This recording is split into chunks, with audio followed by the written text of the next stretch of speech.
हमें हमारी हीरोइन दिखा जाती है जो अपने भाइयों और अपने डैड के साथ उस जगह पर आई थी जहाँ पर हमला हुआ था। वो सोचती है ये जगह तो बहुत ज़्यादा ठंडी है, लेकिन ये रात की हवा की वजह से ठंडी नहीं लग रही। ये पूरा का पूरा एरिया ये तो फ्रीज हो चुका है। और वहाँ पर वही बच्चा था और उसके इर्द गिर्द स्पाई खड़े हुए थे और वो अपने डैड की गोद में थी। तो वो सोचती है आई सी, सारे स्पाइस को रोकने की कोशिश कर रहे हैं लेकिन वो कुछ नहीं कर सकते। तो ड्यूक कहता है ऐसा लगता है कि ऑक्शन हाउस में पॉइजन तुमने पिलाया था, तो इसके पीछे तुम ही थे, है ना। तो वो बच्चा घूर के ड्यूक की तरफ देखता है लेकिन कुछ बोलता नहीं है। तो तब एरिस कहता है ये पहली बार है मैंने कभी सुना है कि स्पेशल एबिलिटी से किसी ने पॉइजन खिलाया। तो इक्सियोन कहता है हाँ हाँ, वैसे भी एक शख्स एक टाइम पे दो एबिलिटीज कैसे यूज कर सकता है। तो ड्यूक कहता है हाँ बिल्कुल। तो हमारी सोचती है इसका मतलब है इसके पास बहुत ज्यादा अच्छी पावर है। तो ऑक्शन हाउस में इसने जहर फैलाया था, तो इसका मतलब है इसके पास आइस एबिलिटी भी है और जहर की पावर भी है।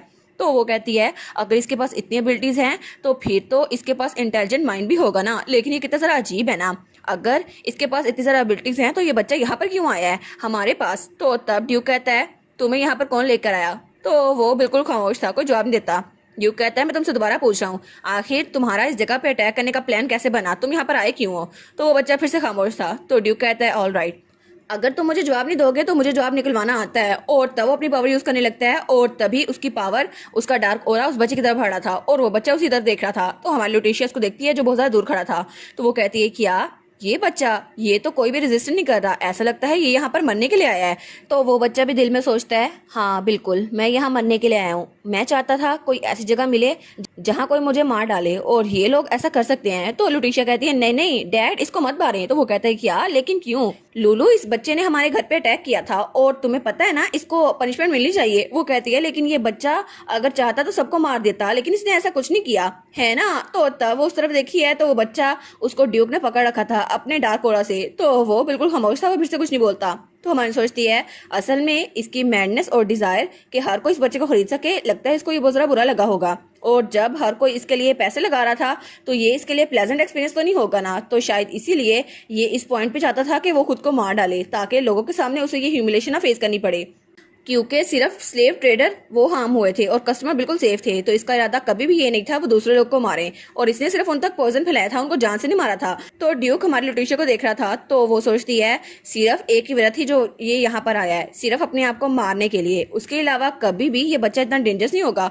तो उसका डैड कहता है फिर भी लूलू उसने हम पे अटैक किया है, इसको पनिशमेंट मिलनी चाहिए। वो कहती है नहीं नहीं इसको नहीं मिलनी चाहिए क्योंकि वो मेरा स्लेव है। और तभी वो अपने मुंह पे हाथ रख लेती है। वो कहती है उप्स ये मैंने क्या बोल दिया। तो सब लोग कहते हैं क्या ये लेडी का स्लेव है, और वो तो बड़े हैरान हो गए थे। तो तभी एरिस कहता है लेकिन तुमने थोड़ी ना उसको खरीदा था, अभी तक तुमने पैसे थोड़ी ना दिए हैं। तो एक्सियोन कहता है हाँ हाँ बिल्कुल, जैसे भी तुम्हें ये करने की जरूरत नहीं है। तो वो कहती है फिर क्या हो गया, अगर मैं पैसे दे देती फिर भी तो ये मेरा स्लेव होना था ना।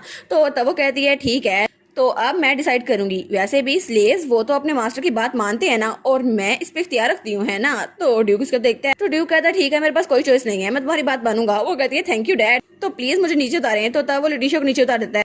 तो तब उसका डैड कहता है आखिर तुम क्या करने का प्लान कर रही हो, तुम तो इस सारे मामले में इन्वॉल्व होगी। लेकिन वो उसको इग्नोर कर देती है और वो सोचती है मैं जानती हूँ कि इसको जिंदा रहने का कोई शौक नहीं है, लेकिन फिर भी मैं चाहती हूँ कि मैं इसको बचा लूँ। तो तब उसके पास आती है और उसके पाँव अभी तक डार्क ओरा में थे। तो वो कहती है ये चाहता है मैं इसको मार डालूं, लेकिन मैं ऐसा नहीं कर सकती। और वो सोचती है ये सिर्फ मेरी उम्र का एक बच्चा है ना, तो मैं इसको मार नहीं सकती। वो उससे कहती है तुम यहाँ पर रहोगे कुछ देर के लिए और तुम्हें पनिशमेंट मिलेगी। और वो सोचती है चाहे जो कुछ मर्जी हो जाए मैं इस बच्चे को मरने के लिए नहीं छोड़ सकती। और तब अपनी 3 उंगलियां दिखाते हुए कहती है तुम्हें यहाँ रहने के लिए सिर्फ 3 चीजें पूरी करनी होगी। सबसे पहले नंबर पर मेरी फैमिली को हार्म ना करना। तो एरिस कहता है वाह तुम्हें मेरी फिक्र है, मैं तो बहुत खुश हूँ। तो ड्यूक कहता है क्या तुमने सुना मेरी बेटी मुझे प्रोटेक्ट करना चाहती है। तो एक्सियोन वो तो मुंह बना लेता है, वो कहता है हाँ मेरी बहन भी मुझे प्रोटेक्ट करना चाहती है। तो तब अपना जूता निकालती है और उसको आग कहती है। और दूसरे नंबर पर कभी भी कैसल के अंदर मेरी फैमिली को या किसी और को हार्म करने की कोशिश न करना। तो सारे के सारे स्पाई कहते हैं वाह आप तो बिल्कुल एक एंजल है मिस, आपने हमारे लिए फिक्र की। तो तब उसके पास आते हुए कहती है और सबसे इम्पोर्टेंट बात तीसरे नंबर पर। तो वो कहता है क्या। तो तभी वो अपना छोटा सा जूता उसके पाँव में पहनाने लगती है। ये वाली बात जरा गौर सुनना, मेरे साथ कभी भी ऑब्सेस ना हो जाना। तो वो कहता है क्या ऑब्सेस। तो हमारी सोचती है हाँ हाँ मैं नहीं चाहती ये मेरे साथ ऑब्सेस हो जाए क्योंकि मैंने इसकी जान बचाई है। तो वो ऐसा मुंह बनाता है, वो कहता है मैं इसके साथ ऑब्सेस क्यों होने वाला हूँ। तो वो सोचती है हाँ हाँ अगर सेपरेशन हो गई तो ये जरूर ऑब्सेस हो जाएगा, हर रोमांस फैंटेसी नॉवल में ऐसा ही होता है। लेकिन वो उसे कहती है अगर तुमने इन 3 चीजों में से कोई भी चीज तोड़ी तो तुम्हें मार दिया जाएगा। और वो सोचती है मैं एक बचाने वाली हीरोइन नहीं बनना चाहती, तो प्लीज प्लीज मेरे साथ ऑब्सेस ना होना। तो वो कहता है अभी क्या तुम अभी मुझे जान से नहीं मार सकती? ये जरा अच्छा होगा। तो तभी वो पीछे रहती है। वो कहती है वैसे भी मेरे पास तुम्हारी लाइफ और डेथ की पावर है। तो ड्यूक उसके पीछे ही था। तो वो कहती है तुम मेरी परमिशन के बिना जिंदा या मुर्दा नहीं हो सकते। तो तभी वो कहती है ठीक है, इस बच्चे को मेन डंजन में डाल दो। तो ड्यूक चुटकी बजाता है तो उसके सिपाही कहते हैं जी जी माय लेडी, हम समझ गए। तो हमारी कहती है और तुम थोड़ा सा पाँव सीधा करके मेरे जूते को ले सकते हो। तो वो कहता है नहीं, मुझे इसकी जरूरत नहीं है। और तभी उस पर अटैक करने लगता है। वो कहता है मैं ऐसा कुछ नहीं करे वाला। लेकिन तभी वो जूता उसके पाँव में फिक्सा रहता है और तभी वहां से चूक की आवाज आती है। वो कहता है कि यार ये कौन सी आवाज थी? और सारे के सारे सिपाही भी कहते हैं ये कैसी आवाज थी? तो हमारी सोचती है अरे हाँ, मैं तो भूल ही गई थी, ये तो वही शूज है ना जिसमें से आवाज आती है, और डैड ने ही मेरे लिए बनवाए थे। लेकिन अच्छा है इसकी वजह से इसने अपनी एबिलिटी यूज नहीं की। और तब सीन चेंज होता है और हमें दोबारा से ड्यूक का मेंशन दिखा रहता है और हमारी लुटेशिया वो अपने बेड पे लेट चुकी थी और वो लेटते हुए सोचती है जो थोड़ी देर पहले हुआ था। तो तब उसे याद आता है जब उसने अपने डैड से कहा था क्या आप लोग को पॉइजन से डिटॉक्स होने की जरूरत नहीं है। तो उसका डैड कहता है नहीं नहीं फिक्र ना करो, हमारे पास जो ओरा है वो पॉइजन से लड़ने के लिए काफी है, तो तुम फिक्र ना करो। तो तब इक्सियोन कहता है हाँ वैसे भी तुम उसको यहाँ पे कितनी देर तक रखने वाली हो। तो एरिस कहता है तुम्हें इसको रखने की जरूरत नहीं है। और इक्सियोन दिल में कहता है बस उसे मार डालो। तो एरिस कहता है उसे यहाँ से दफा कर दो। तो वो कहती है इक्सियोन एरिस तुम लोग को बच्चों को हर्ट या हरास नहीं करना चाहिए, वैसे भी अगर तुम लोगों ने ऐसा कुछ किया तो मैं तुम दोनों को पनिश करूंगी। वो कहती है ठीक रहेगा ना डैड? तो डैड कहता है हाँ हाँ बिल्कुल जैसे तुम चाहो। और फिर वो कहता है वैसे भी मैंने सुना था कि बच्चों की इमोशंस के लिए लिविंग थिंग को रेज करना अच्छा होगा। वो कहती है नहीं नहीं, वो मैं किसी लिविंग थिंग को रेज नहीं करने वाली।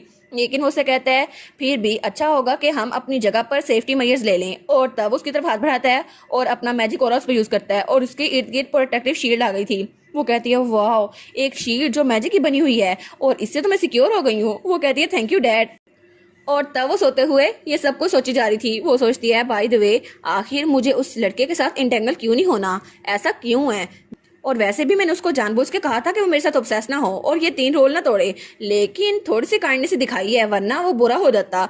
तो वो सोचती है क्या सच में उसे मेरा एनिमी बनना जरूरी है? और तभी वो चादर लेती है। वो कहती है इट्स ओके कुछ भी बुरा नहीं होने वाला है ना, मुझे दूर रहने को कहा था, मैं दूर ही हूँ, मैंने कौन सा उसके साथ कोई टाइम बिताया है। और तभी वो अपना थोड़ा सा मुंह बाहर निकाल के सोचती है लेकिन कैसे, आखिर वो इतनी दूर ड्यूक के कैसल में नंगे पैर कैसे आ गया? और उसको पता कैसे चला कि हम लोग वही थे फेराथ्रॉन डची से जिन्होंने ये रोज पहने हुए थे, और वो इतना ज्यादा डेंजरस है तो मुझे उसके साथ इन्वॉल्व नहीं होना चाहिए है ना?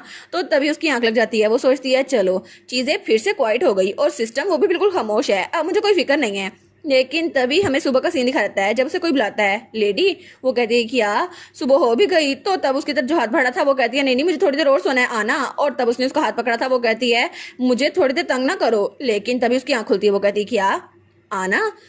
और तब उसके हाथ को देखती है और वो हाथ बिल्कुल छोटा सा था। वो कहती है कि यार इतना छोटा हाथ, और उसके सामने वही बच्चा था और उसने ब्लैक कलर के कपड़े पहने हुए थे। वो कहती है कि यार, वो बच्चा कहता है अगर आप उठ गई हैं तो प्लीज सीधे होकर बैठ जाएं, मैं आपके लिए चाय लाता हूँ। तो वो कहती है कि यार ये बच्चा, और वो तो थोड़ा एम्बेरस हो गया था और वो ब्लश करने लग गया था। और फिर वो कहता है मैं आपको सर्व करूंगा माय लेडी। तो वो कहती है सर्व करूंगा माय लेडी। तो वो चिल्ला कहती है कि यार सच में ये मुझे सर्व करेगा? आखिर ऐसा कैसे हो गया, ये मेरा छोटा सा बटलर कैसे बन गया? तो तभी हमारी छोटू सी प्रिंसेस का छोटू सा बटलर उसको चाय सर्व करने लगता है। तो हमारी उसको देखी जा रही थी। वो सोचती है वाओ। तो वो बच्चा उसकी तरफ घूर के देखता है और वो सोचती है आखिर ऐसा कैसे हो गया। वो बच्चा मुंह पीछे कर लेता है। तो वो कहती है ये बात सेंस तो बनाती नहीं है, आखिर थोड़ी देर पहले तो ये बिल्कुल एक मॉन्स्टर की तरह था और अभी तक क्यूट बन गया है, पता नहीं ये सब कुछ कैसे हुआ। कल तो ये बिल्कुल एक एनिमल की तरह लग रहा था, लेकिन एक ही रात में इतनी तब्दीली कैसे आ गई। और वो बच्चा चाय डाल रहा था। वो सोचती है हालांकि रोमांस फैंटेसी नावल की हीरोइन के तौर पर भी किसी के पास ये टैलेंट नहीं है कि किसी को इतना सुधार सके। तो तब वो सोचती है और इस तरह की डेवलपमेंट तो बहुत ज्यादा डिफिकल्ट है, वैसे भी मुझे इस बच्चे के करीब नहीं जाना चाहिए, ये बहुत ज्यादा खतरनाक है ना? तो तभी उस बच्चे के बाल देखती है जो बिल्कुल सुनहरे थे। वो कहती है वाओ इसके बाल। तो तभी वो चाय लेकर उसके पास आ जाता है। वो कहता है प्लीज आप इसे ले ले। तो वो कहती है इसके बाल कितने ज्यादा प्यारे हैं ना। और तब वो अपना हाथ बढ़ाती है और वो कहती है जरा इसके बालों की तरफ तो देखो, और उसके सर पे हाथ रख लेती है। वो कहता है क्या? तो हमारी सोचती है आई एम श्योर इसने अभी तक सही से खाना नहीं खाया होगा और ना ही अच्छे से नहाया होगा, लेकिन इसके बाल ये तो बहुत ज्यादा नरम है। वो कहती है तुम्हारे बाल कितने ज्यादा सॉफ्ट है ना, लेकिन ये इतने ज्यादा सॉफ्ट कैसे हो गए? तो तभी उसे आवाज आती है हाँ हाँ ये तो बहुत ज्यादा सॉफ्ट है। वो कहती है क्या इसकी आवाज इतनी भारी कैसे हो गई? तो तभी उसके सुनहरे बाल वो बिल्कुल काले हो गए थे। वो कहती है क्या इसके बाल काले कैसे हो गए? और वहां पर ड्यूक था, वो अपनी बेटी की तरफ बड़े प्यार से देख रहा था। तो तब वो कहता है क्या तुम उठ गई लुटिशिया? तो लुटिशिया उसकी तरफ देखती है। वो कहती है क्या डैड, डैड यहाँ पर क्या कर रहे हैं? और तभी वो चिल्ला कहती है क्या क्या मैं ख्वाब देख रही थी, लेकिन मुझे ऐसा ख्वाब देखना जरूरी क्यों था? और डैड आप यहाँ पर क्या कर रहे हैं? और इसी के साथ ये वाला पार्ट यहीं पर ख़त्म। तो आप लोग बताइएगा आप लोग को ये पार्ट कैसा लगा, और वीडियो को लाइक और चैनल को सब्सक्राइब लाजमी कीजिएगा। बाकी वीडियोस का लिंक भी स्क्रीन पर नज़र आ रहा होगा, तो काइंडली उनको भी चेकआउट कर लें। और thank you so much for watching my videos. Stay safe, bye bye.